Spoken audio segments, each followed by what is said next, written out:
ഞാനൊന്ന് വ്ളോഗർ കേട്ടോ, ഞാനാ വ്ളോഗർ. ഇവിടെ ഒരു വ്ളോഗർ മതി. ആ എങ്കിൽ വ്ളോഗർ പറയൂ. വ്ളോഗർ ഈ രാത്രി എത്ര മണിക്കാ? നോക്കട്ടെ. അത് തന്നെ രാത്രി 1:15 അതാ ഇവിടെ ഇരുന്ന് മേക്കപ്പ് ഇട്ട്. അത് തന്നെ ഇതാ മേക്കപ്പ് ഹെയർ ചെയ്യുന്നതേ ഉള്ളൂ. ശ്രീരാജേട്ടൻ ഉറക്കത്തിന്റെ വക്കീലായി. അതെ തന്നെ ശ്രീരാജേട്ടൻ ഉറക്കത്തിന്റെ വക്കീൽ. ഇതാ അവിടെ ഒരാള് കൈയോടി ഇരിക്കുന്നുണ്ട്. ഒരാൾ അവിടെ ഉറക്കം നടിച്ചിരിക്കുന്നുണ്ട്. യെസ് അത് റെഡി.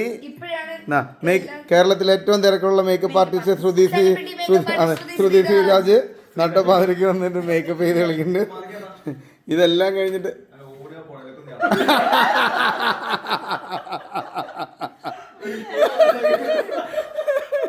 അപ്പൊ ഇന്ന് ഏറ്റവും ട്രെൻഡിങ് ആയിട്ട് വെക്കണ ഒരു സോങ് കാക്കും വടിവേലിന്റെ ഒരു റീൽ ചെയ്യാൻ പോവാണ്. സമയമില്ലാത്ത പ്രോഗ്രാം തിരക്കുകളും യാത്രാ തിരക്കുകളൊക്കെ ആയിട്ട് രാത്രി 1:15 ചേച്ചിക്ക് തൃശ്ശൂര് ഇതുണ്ടായിരുന്നു. എനിക്ക് രാവിലെ ഡബിങ് കഴിഞ്ഞ് എനിക്ക് വേറൊരു ഷൂട്ട് ഉണ്ടായിരുന്നു. അത് കഴിഞ്ഞിട്ട് പരിപാടിക്ക് പോയിട്ട് സുജേഷ് ചേട്ടന്റെ കൂടെ വേറൊരു ഷൂട്ട്, കേക്കിന്റെ വേറൊരു ഷൂട്ട് ഉണ്ടായിരുന്നു. അവിടെ